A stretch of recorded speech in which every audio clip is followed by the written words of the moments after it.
नमस्कार दोस्तों, YouTube channel N universe 22 में आपका स्वागत है। आज हम इस वीडियो में आपके साथ डिस्कस करेंगे ब्लो होल्स और ओपन ब्लोज के बारे में। ये कास्टिंग डिफेक्ट होते हैं जो कास्टिंग डिफेक्ट में गैस डिफेक्ट्स के अंतर्गत आते हैं। तो बात करते हैं ब्लो होल और ओपन ब्लो हम किसे कहते हैं।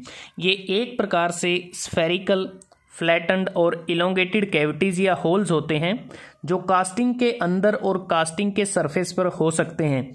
अगर आप इस डायग्राम में देखें तो यहाँ पर ये जो रेड कलर की कास्टिंग आपको नज़र आ रही है, इसमें जो अंदरूनी हिस्से में जो होल बने हैं इसको हम ब्लो होल कहते हैं, मतलब कि इनसाइड द कास्टिंग ये ब्लो होल होते हैं। और ये बाहर से अगर आप इसको देखें ये विजिबल नहीं होते, नॉट विजिबल फ्रॉम आउटसाइड।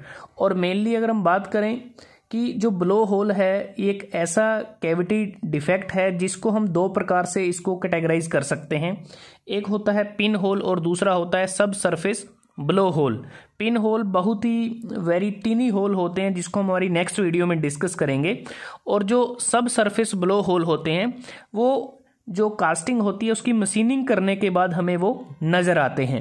अगर हम बात करें ओपन ब्लो की, अगर आप देखें ये कास्टिंग का जो बाहरी सरफेस है उस सरफेस पर ये होते हैं ऑन द कास्टिंग सरफेस, और ये बिल्कुल विजिबल होते हैं कास्टिंग के ऊपर। और कैसे आप बता सकते हैं कि जो इनसाइड द कास्टिंग होते हैं उसको हम ब्लो होल कहते हैं, जो ऑन द कास्टिंग सरफेस होते हैं उसको हम ब्लो होल नहीं ओपन ब्लो कहते हैं। तो अब जानते हैं कि जो ब्लो होल या ओपन ब्लो हैं ये किस कारण से होते हैं और इनको कैसे ठीक किया जा सकता है।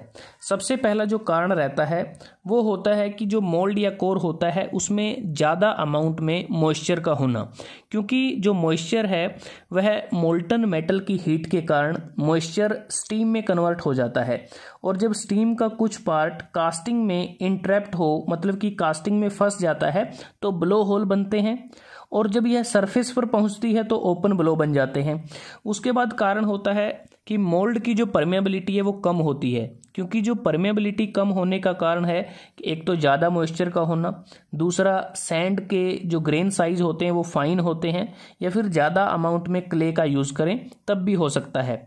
उसके बाद एक्स्ट्रा हार्ड रैम्ड सैंड, मतलब कि कई बार जब हम मोल्ड की एक्सेसिव रैमिंग कर देते हैं उसके कारण भी परमेबिलिटी कम हो जाती है, जिससे ओपन ब्लो या फिर ब्लो होल के होने के चांसेस बढ़ जाते हैं।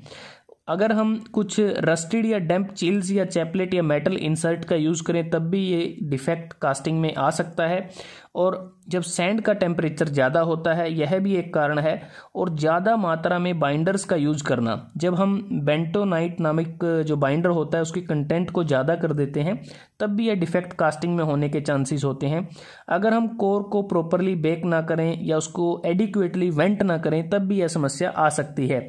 लेकिन इतने सारे इसके कारण हैं, उसके बावजूद भी हम इस डिफेक्ट को होने से बचा सकते हैं, क्योंकि जो ग्रीन सैंड मोल्ड में ब्लो होल नामक कास्टिंग डिफेक्ट से छुटकारा पाना वैसे तो बहुत ही डिफ़िकल्ट होता है। इसके लिए हमें प्रॉपर वेंटिंग प्रोवाइड करनी पड़ती है, तभी ब्लो होल से निजात मिलती है। तो कुछ ऐसी रेमेडीज़ हैं, अगर हम उनको करें तो यह डिफेक्ट कास्टिंग में नहीं आएगा। सबसे पहला होता है कि हमें मॉइस्चर कंटेंट को कंट्रोल करना होता है। उसके बाद जो मोल्ड होता है उसको एक्सेसिवली हार्ड रैमिंग उसकी नहीं करनी होती। और जो हम चिल्स, चैपलेट या मेटल इंसर्ट यूज़ करते हैं वो रस्ट फ्री होने चाहिए, पूरी तरह से क्लीन होने चाहिए। और हमें प्रॉपर ऑर्गेनिक बाइंडर का यूज़ करना चाहिए। और कह सकते हैं कि हम स्लोली रिएक्टिंग बाइंडर का प्रयोग कर सकते हैं। और कोर और मोल्ड को प्रॉपरली वेंटेड वो होने चाहिए ताकि उसमें से अच्छी तरह से जो गैसेज हैं वो बाहर निकल सकें। और कोर को प्रॉपरली बेक्ड किया जाना चाहिए। तो ये हमारे कुछ रेमेडीज़ हैं जिसके द्वारा हम इस डिफेक्ट को कास्टिंग में होने से रोक सकते हैं। तो दोस्तों आज हमने इस वीडियो में आपके साथ डिस्कस किया ब्लो होल ओपन ब्लो नामक कास्टिंग डिफेक्ट।